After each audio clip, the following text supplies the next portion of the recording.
Hello, beautiful collective. It is Satya, and I am back with another video, back with another message. I hope you're doing well. I hope that everything that you've been wishing for and hoping for is coming true.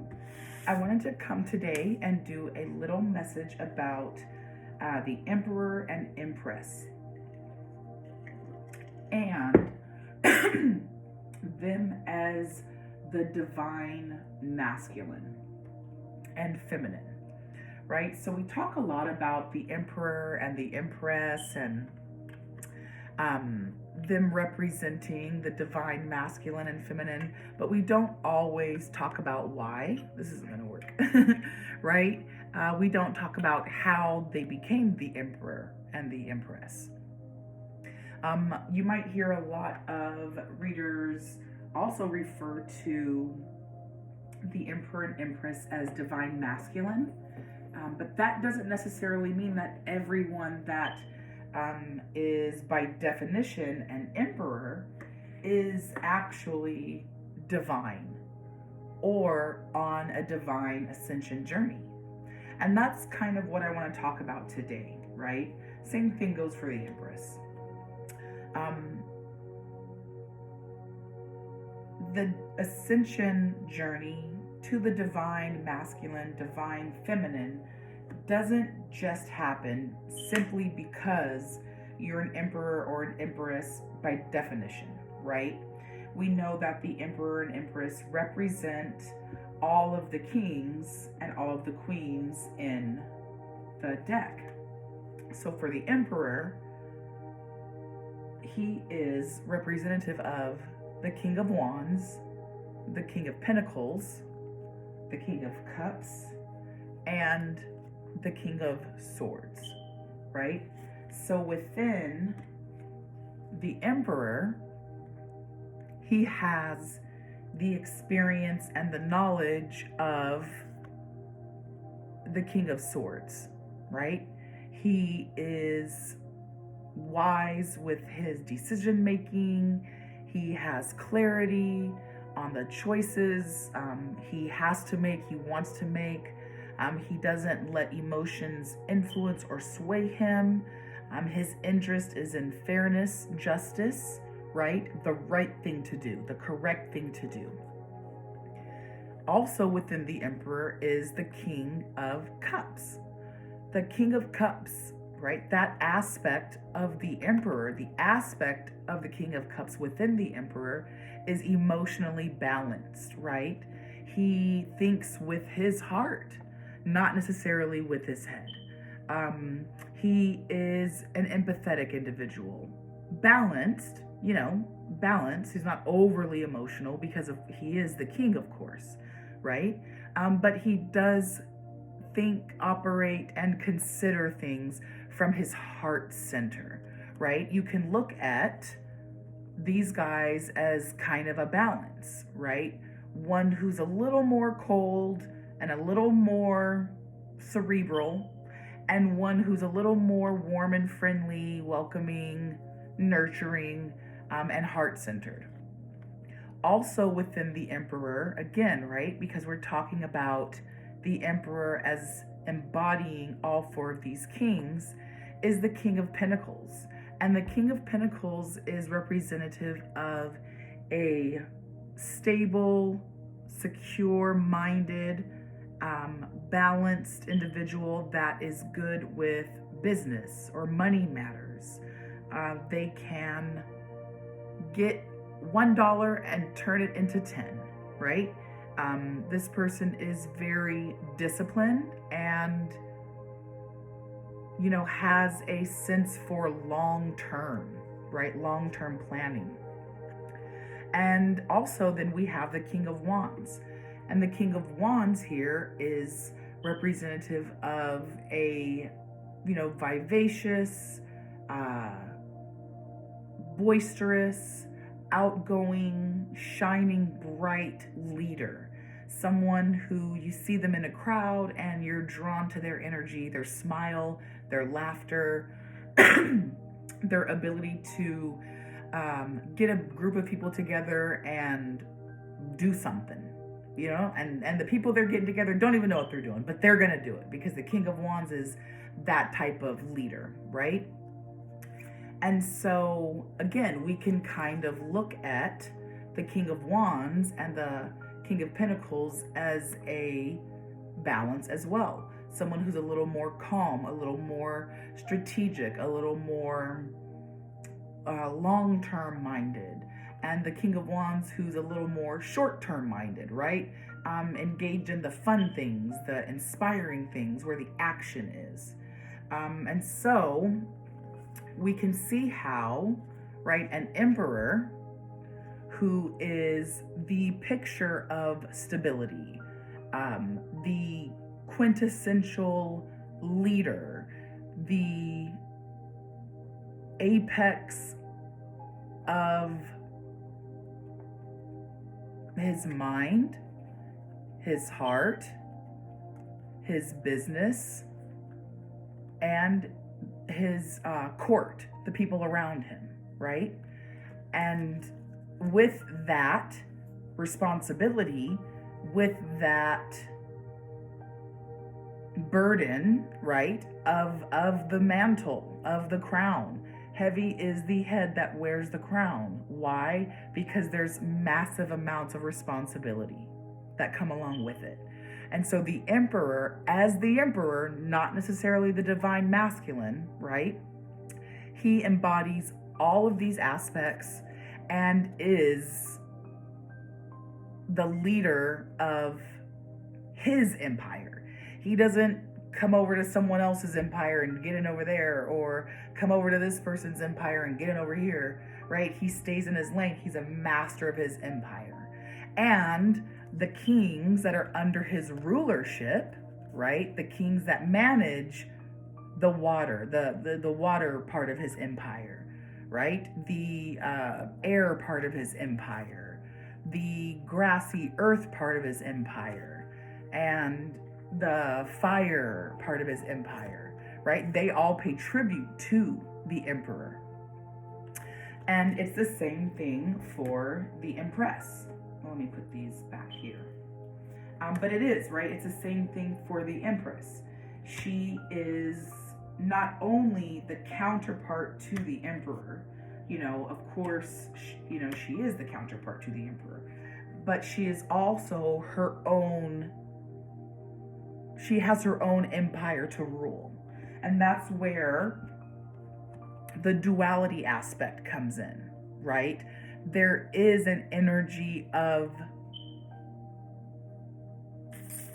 leadership, authority, structure, control, versus the energy of an Empress, which is more nurturing, fertile, more growth, love, tenderness, right? The benevolence, the grace and mercy that you might not get from someone who literally sits on a rock all day. His tailbone is like, give me a donut. Give me a donut. So, but going back to the Empress, that is her energy. And she embodies the Queen of Pentacles, right? And you can kind of see some of that same imagery, right? The forest, the lush, beautiful nature behind her. She is nurturing. She is practical, right? She knows how to you give the Queen of Pentacles a measure of flour, salt, and yeast, and she'll make enough bread to feed her family, and maybe even be able to plant some of the seeds, maybe if there's some seeds in the flour or whatever, to then have a little garden to continue that, right? That is Queen of Pentacles energy, right? Similar to the King of Pentacles, who can take $1 and flip it into 10. What you talking about, baby? A team made in heaven. Look at that. Right? Oh, and then the Queen of Wands. The Empress also embodies the Queen of Wands. The Queen of Wands is a beautiful, outspoken, courageous woman. The Queen of Wands is someone that when her king gets a little too out of hand or upsets, an advisor or something like that, the Queen of Wands would come in and find a way to smooth that over with a smile, a gentle touch, a joke or something, and get the mood back in order, right? She's that type of energy. A true hostess, right? The hostess with the mostest. And the Queen of Cups, she is the quintessential compassionate, nurturing mother, right? The stay-at-home mother that had 10 children and is pregnant again, right? And she's homeschooled all of them and made all of their clothes by hand, right? She is the calm, nurturing, stable, caring mother that we all want and that we all want to return to, right? Queen of Cups is the womb. She is the womb of the mother, right? Queen of Swords. So Queen of Swords is a very, strict energy. Not mean or whatnot, but could be very cutting, right? Direct. Her communication is where, she centers from. Very throat chakra oriented. This is about the truth, the matters that surround the truth, and communicating that without being swayed by the emotions. And so again, just like the kings, there's that balance, right? There's that balance. But even there's that balance there, right? The Queen of Cups might not go outside and run around with her children on a rainy day because she's busy doing laundry, but the Queen of Wands would.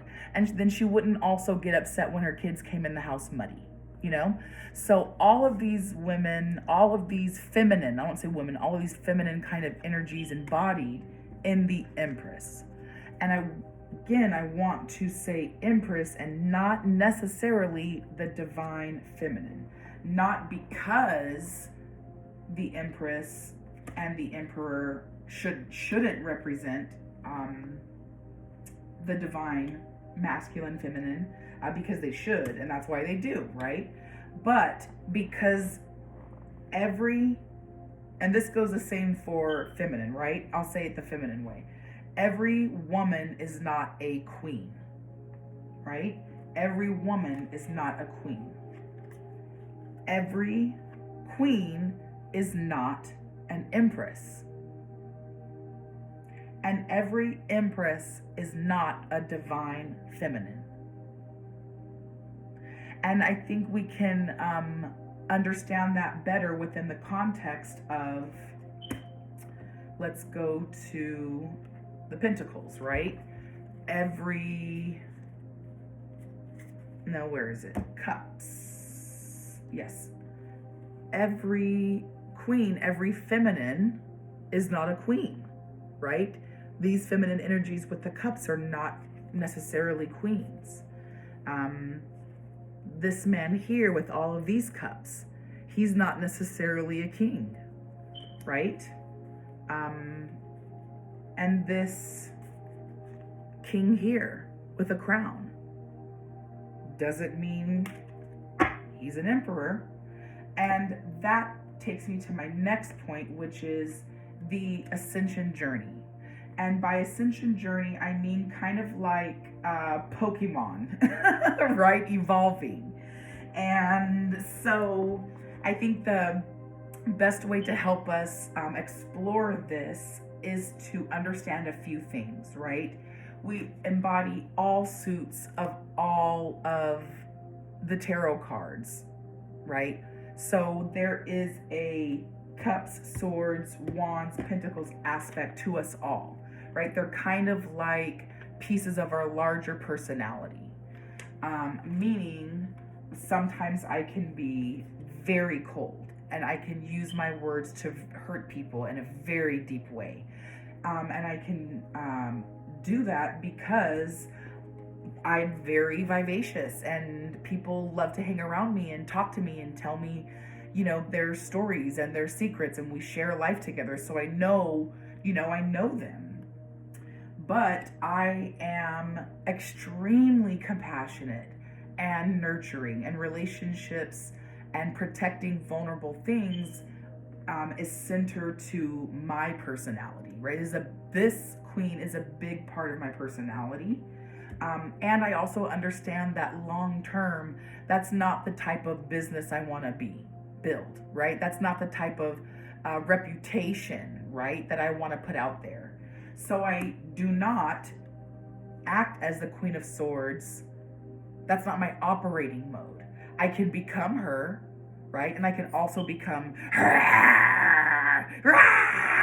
right? But I operate out of another queen. And on this evolutionary process, right, I'm developing these aspects of myself in hopes to one day achieve Empress or Emperor status. And that's what I mean when I talk about it's very like Pokemon-esque, right? That's what my note says here. Very Pokemon-esque. And for all you NPCs who don't know about Pokemon, I'll put a link in the description box down below. But it is essentially like you are born, right? The Pokemon is born, and it is at a certain stage.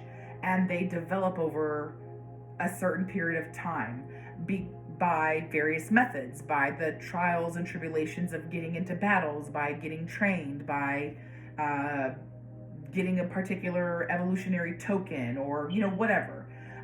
But the idea is that it is an evolutionary process. And I think for us to really understand Empress energy, Emperor energy, and how we would get to a queen or a king and then transform into the Empress, I think it's important to remember not only that the suits are characteristic of sides of ourselves, but also that we develop them, through the trials and tribulations of the day-to-day, the year-to-year, lifetime to lifetime work, right? And what I mean by that is the work of each season of our life, right? Each of these suits, pentacles, swords, wands, cups, describes the trials, the tribulations, the lessons to be learned, the karmic lessons to be learned, right? Through living life. It's heavy, heavy Saturn energy. And so think of this as, right, coming of age energy, growing from childhood to adulthood, and the love, joy, scary feelings and emotions, the jealousy, the anger, the frustrations of growing up and understanding what it is to come of age, right there, right? Coming of age. And how do we come of age? Through living, right? Through existing, through a series of tests that life presents to us, life's obstacles. And that's why I say this is heavy Saturn energy, because Saturn energy is the Emperor's energy. It is the quintessential father energy. Can you see, like, there's him, the father. Can you see, like, Mr. Wise Man there with the beard and stuff? Truth, structure. So let's talk about the journey, right? What is the journey? It's kind of like Super Mario World, where you start at level 1 and then you go through, right? And level 1 is world 1. And you go through world 1, level 1, world 1, level 2, world 1, level 3, world 1, level 4, world 1, level 5, and that's like Bowser, right? That's where you fight Bowser, or in some of the versions, Bowser's sons, right? And then you beat him, and then you go to the end, and the fucking Mushroom Man is there, and he says, "The princess is in another castle." And then you have to go to level 2. And world 2 is a little bit harder than world 1. But it's like the same monsters, right? The little same mushroom head guys, the same Koopa Troopa guys. But here you can get firepower. Does that make sense? And so it's this evolutionary process where it's level after level, Bowser after Bowser. And the princess is always in the last castle, right? And that princess is attaining the Empress status, the Emperor status. So the journey, it is a journey of living and learning the lessons of earth, the lessons of fire, the lessons of water, and the lessons of air. All the way from the ace to the king. And then after you're done going through earth, you go through fire, water, air, right? We have to experience all of the levels of all of the elements. And within the day-to-day, going through these, on the larger scale, we are living life through the major arcana and the fool's journey. So the largest aspect is that we're all on a fool's journey, right? I'll link my video link in the description box below. And through that fool's journey, through the major arcana, over the longest term of time, generations, reincarnations, right? Across the reincarnation that we experience through the major arcana, from the fool to the world, we, on a micro level, go through the day-to-day of earth, fire, air, water, ace to king. Here's the visual for that, right? The lesson of the Ace of Pentacles. What is that? Prosperity. This represents always a new opportunity and something that if you handle it right, a gift from God, right? The divine hand is giving you something precious and you have the ability to prosper from it. And we know that in the Ace of Pentacles energy, we are always rewarded for the things that we do. Can you see? Yeah, we are always rewarded for the things that we do. Why? Because we are divinely blessed with prosperity, right? So that is the ace. That is the lesson of the Ace of Pentacles. And how might you learn that, right? Maybe when you're really down on luck, you just are getting blessing after blessing after blessing. You forget your debit card, you're at the grocery store and someone pays, for your groceries, right? Then you can use that $50 to invest in something else and boom, boom, boom, you made $500. And then you're able to turn that around and bless somebody else, right? Which, as we go along in our journey, is the lesson of generosity. Right? When you have, you give. When you need, you receive. And who do you receive from? The energy that you put in to giving. The lesson is generosity. Ace, 2, 3, 4, 5, 6. I give and receive for the universal good. So that is how these energies are teaching us life lessons, right? We were prosperous, or we had an ability to be prosperous. What do we do with that money or that opportunity? We balance it, right? We balance it. We find a balance in there. I make the best decision possible, calmly. And with my prosperity, I teamwork and I collaborate. Right? I show others my work and they give support because they believe in me. And with that, I budget. But maybe I hit poverty and I have to learn the lesson of not being prosperous, right? And because I've gone on the upside of the wheel and the downside, right? Having prosperity and poverty, now I know the lesson and I can be generous to those in need. And I'm better managing my money. I am making investments, long-term investments that before I maybe would have scoffed at. That's how I maybe ended up in the Five of Pentacles. And I'm patient to work and let my money work, right? so that eventually I can gain independent wealth, and that will culminate in generational wealth, right? And here we get into the court cards and what they represent. In the essence of Pentacles, Earth, 3D, tangible resources, second house, we have the energy of a new job, right? New opportunity to do what? Bring prosperity into the lives of myself and other people, culminating in what? More opportunities. And if we look at the Page of Pentacles, look, opportunities. I kept saying, I am open to opportunities for personal growth. These opportunities, these new jobs, these new opportunities for personal growth.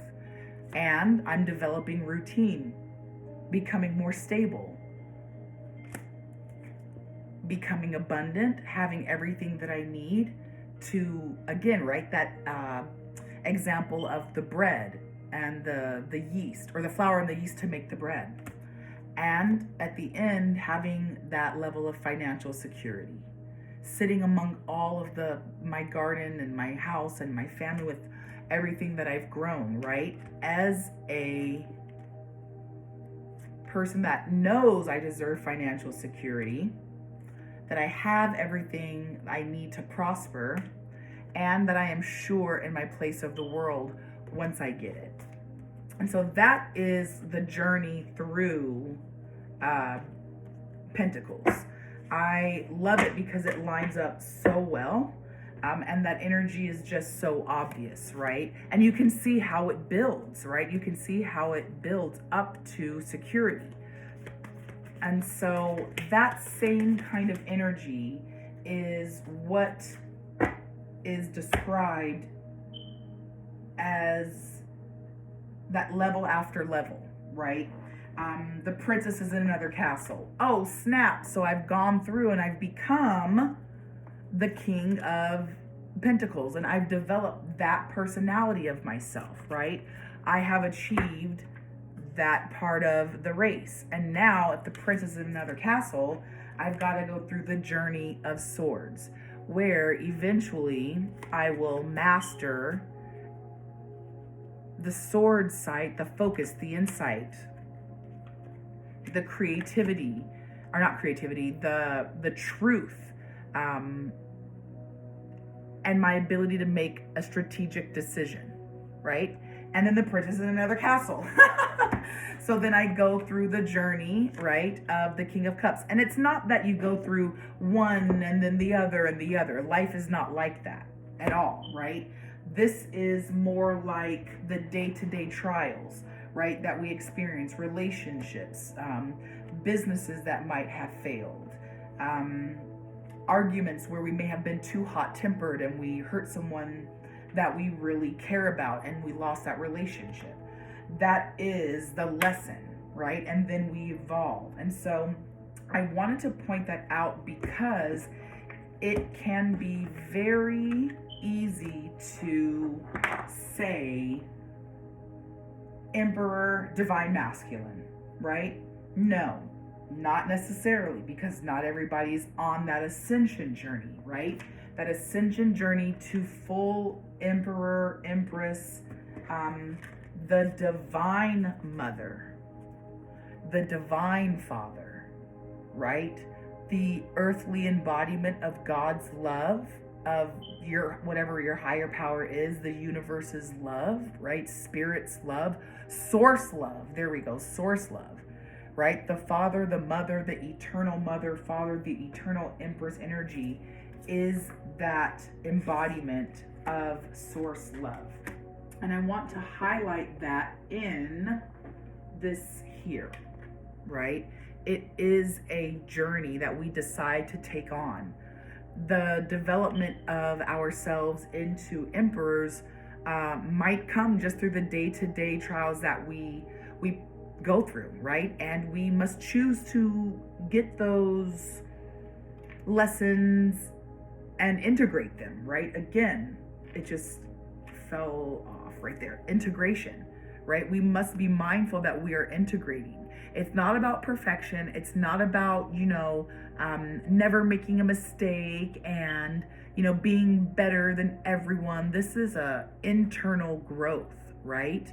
I can't read backwards. Yeah, this is also not about unearned wisdom. You don't wake up one day, inherit a business from your parent, and then become an emperor, because you control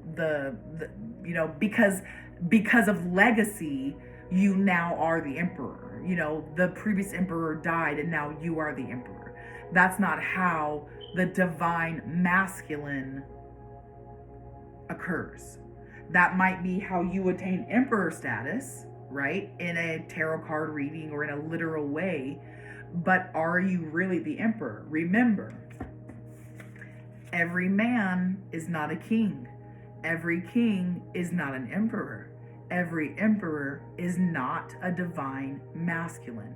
The focus here is on the journey, the integration of these life lessons. And what do I mean by life lessons? I mean the path to the divine masculine and feminine, which is a reading I'm developing. I will be bringing to you guys on my channel, but also offering it in one-on-one services. I don't have it ready to go yet, so I'm keeping it a secret, but I will definitely share it with you when the time is right. But it is about a choice that we make. Do we choose to take the assignment? Some people might say it's being called by God. Some people say it's just answering the call. Life calls us to do things all the time. I was called to save a baby kitten. It was mewing underneath the car in 105-degree weather. And it would have absolutely, it was dying. It was dying. It was disoriented and, it was dying.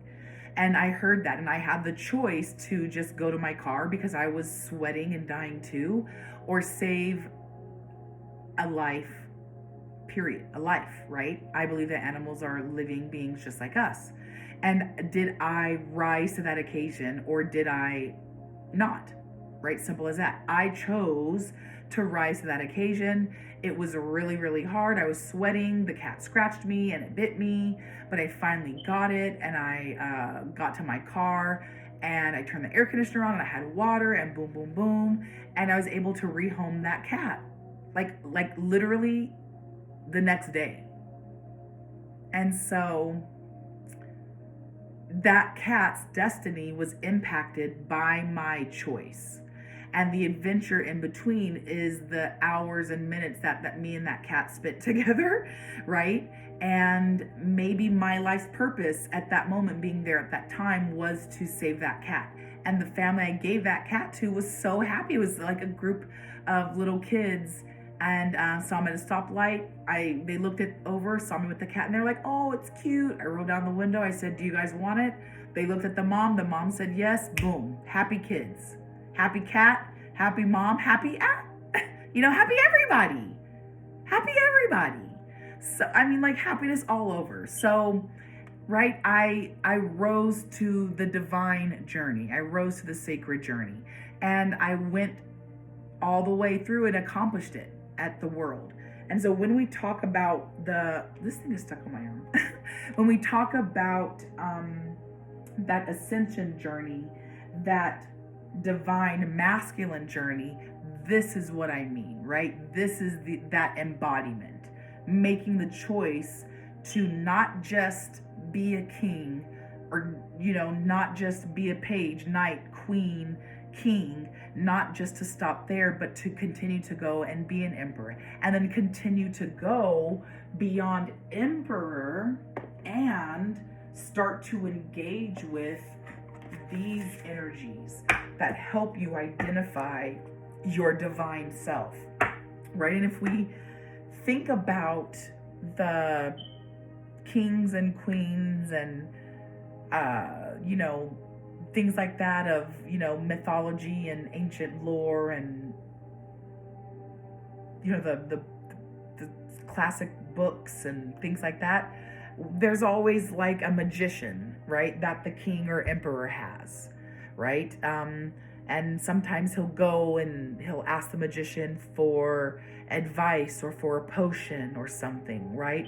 And he goes in and it's a really creepy place and there's all these things bubbling and blah, blah, blah, blah, blah, blah, blah, right? He's the magician. He has the ability to make something real, right? He is Merlin, right? That aided King Arthur. So on this divine journey, the emperor needs assistance, right? He is the fool. He needs the magician as help. He also needs the help of an oracle, the high priestess, right? What messages do you have for me, priestess? I had a dream, high priestess. What did this mean? Joseph was, I don't know if he ended up becoming a high priestess in Egypt. I can't remember his title, but he had dreams and his brothers didn't believe him, were jealous, and sold him into slavery. Joseph was trafficked by his family. What a sin. What a sin. But what they didn't know was that he was a visionary. He could see and he was spiritually guided. And the evil that they tried to commit to him didn't faze him.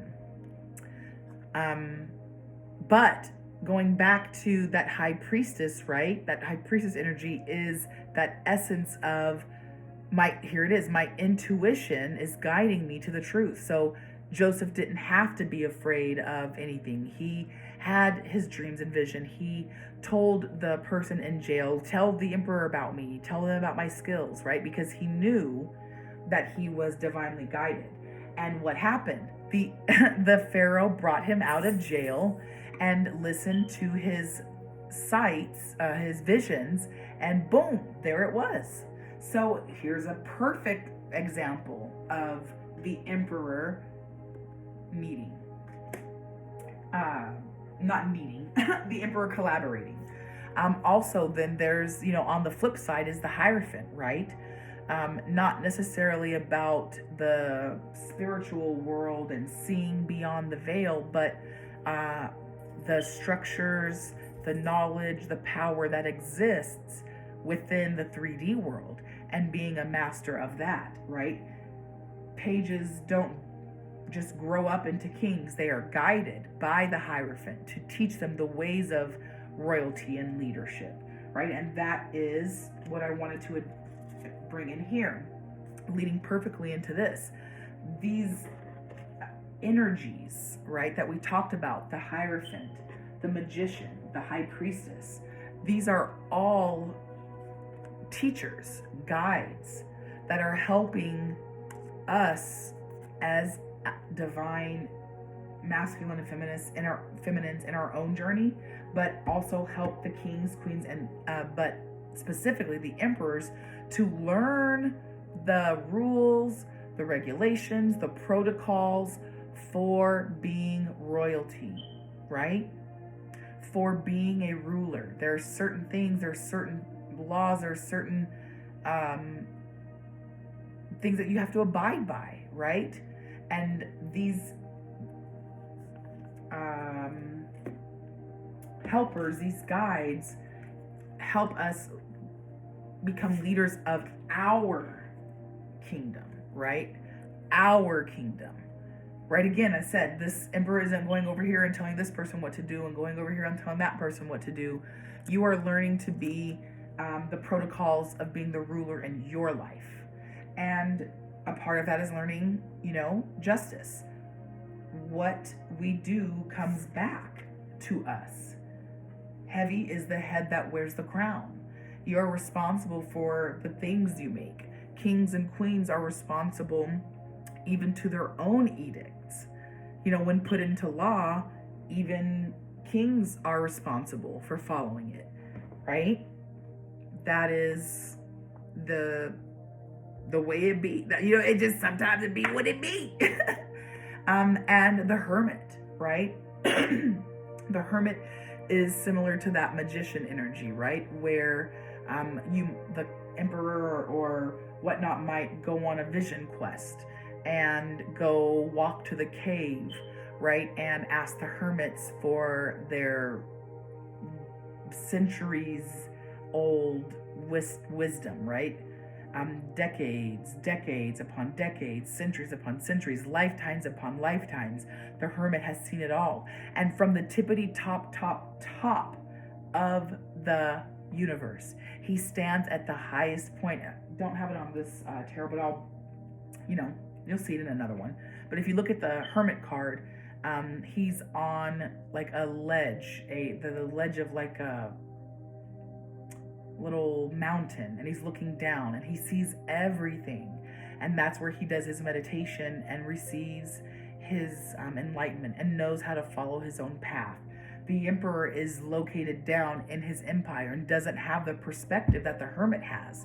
And so kind of like Leonidas in 300, right, the emperor might need to go on a quest and bring tribute and ask the hermit to guide him, give him wisdom.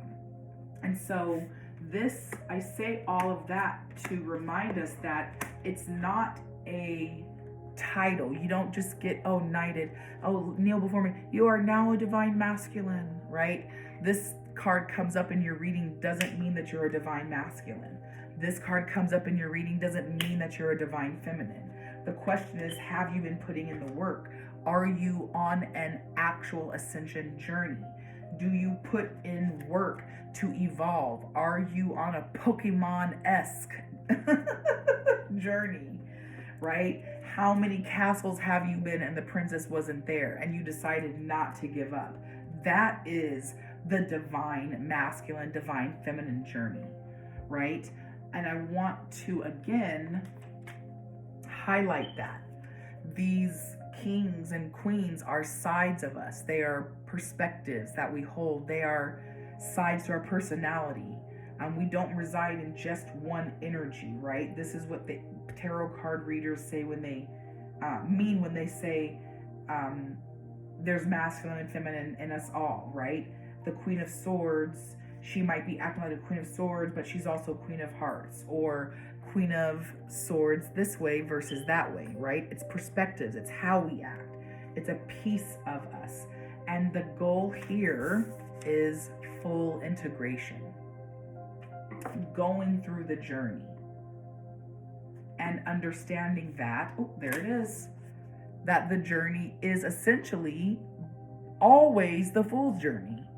You might go through a fool's journey multiple times in a day where you didn't know how to do something in Excel. You went kind of through a fool's journey, and then in the end you found your way, and now you're like good on Excel, right?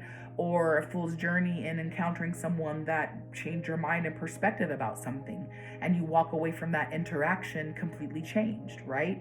It is about the journey. It's the life obstacles and the challenges and the relationships that we have along the way that present opportunities for us to pass or fail. And then we integrate that lesson and take what we can learn, leveling up to the next, to fight the next level, to kill Bowser one more time, only for the princess to have been taken to another castle, right? And that, I want to touch really quickly back on the Saturn's influence, Saturn's return, because that, again, is heavy karmic energy, burning off karma, learning, using the lessons that we've encountered through life's journeys to transition from a child to an adult. Let me emphasize that here, right? Emphasize coming from a child, a Page of Pentacles, that is open-minded to new ideas and, full of that youth kind of magical energy, into someone who is a little more wise, a little more mature, a little more reliable, also a little more critical, also knowing a little more where their pathway is taking them, and more protective of what they were once maybe not so careful with. that pathway from a page to a knight through to a queen. Men that don't have, men that are not in touch with their feminine side do not ascend beyond. They're stuck there, right? They're stuck. What the heck? King of Wands, what you doing, homie? What you doing? He loves the Queen of, look at that. He like, I just want to be next to her, but I don't want to look at her. I don't want to tell her. I want to offer her this flower. I want to offer, King of Wands wants to offer a flower to the Queen of Pentacles, but she got her flower right there. She's grown that, you know, so his little fiery ways isn't going to work. But, you know, you get the energy, right? We'll just use him as the king. But if a man doesn't integrate his feminine side, he cannot really become a king, because a part of the king is that balanced energy, the feminine and the masculine balanced. And that is a part of that. Oh, there he is. Get out of here, King of Wands. Daddy's home.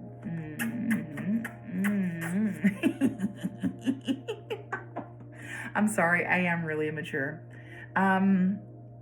But if a masculine cannot balance his feminine, or a feminine cannot balance her masculine, they are stuck in this juvenile energy, right? And that's where we get, you know, acting immature and things like that from. So you go through all of those steps. And I think that is, oh, the last piece I want to hit on before I do close is something is in my notes, because I totally went off script. I had a whole thing, but I still hit the important parts. Let's look at the notes together. King, Queen represents elemental characteristics, right? Full integration, ascension from part to whole, growth and personal development, leveling up, right? Full integration of shadow there, touching on that shadow piece. Perfect. Not perfection, integration. And this is also why there's a reverse, right? Because no one is perfect at any time. But if you stay in reverse, right, you need to get right back up. And this staying in reverse could be a part of your ascension journey. Fighting it to overcome it, right, is that challenge of the journey. Don't get stuck here in the journey. Right yourself back in the journey. And the wisdom of experience, that is that journey, the emphasis on shadow integration and ascension. And so we get to the last piece. Yes, I'd like you to consider that if the kind of growth theory, right, integration theory is true, then it would highlight the importance, again, of not only just emphasizing the journey and not the destination, but that there's ultimately no finish line, right? We talked about going back to the beginning, and every journey is a fool's journey. So to emphasize that from the beginning of the earth journey all the way up to the king, that is a fool's journey in itself. And maybe getting stuck, right, in this position at this particular journey, this is a fool's journey. How to rewrite ourselves once we fall off our horse. That could be a fool's journey. I think it also highlights the ability for a discussion or a framework to discuss and explore reincarnation, karma, burning off karma, moving towards your Dharma, and your life purpose, South Node, North Node, soul's journey. Because that's essentially what that is, right? We're going through all of these suits in an effort to go towards our North Node, become a better leader, right? Get to the king instead of being stuck down here in the 5. And so if you believe in reincarnation, if that's something that rings true with you, I do also believe in that myself. And that might be something interesting to make another video on. If you're interested, I would say leave a comment, but I'm shutting off comments, so thumbs up it, I guess. And lastly, I think it speaks to ultimately the nature of the Wheel of Fortune, right? In its largest, most comprehensive sense, the journey from Ace to King, through all of these elements, up to Emperor or Empress, and then finally through a never-ending cycle of a divine, masculine, feminine journey.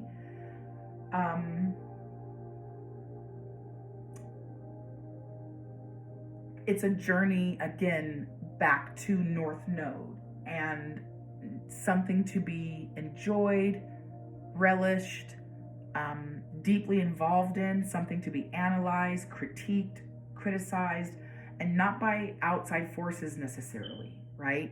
By you, because this is your journey.